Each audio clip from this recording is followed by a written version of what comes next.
kanssa. Our God is a God of unity. Meidän Jumala on myös yhteyden Jumala. God has all the color in His body.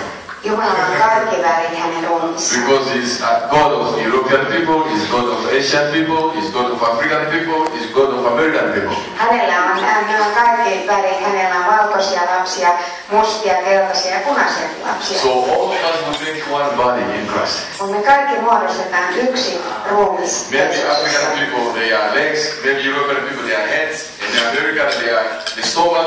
So we all of us we make one body in Christ. Ehkä afrikalaiset on jalat ja eurooppalaiset kädet ja vaikka aasialaiset pää, mutta me ollaan se yksi ruumis. Amen. Amen. So I'm really happy. Mä olen tosi onnellinen. That's why first of all we are going now to praise God with song. Ja nyt me aloitetaan ylistämään Jumalaa ja me halutaan laulaa.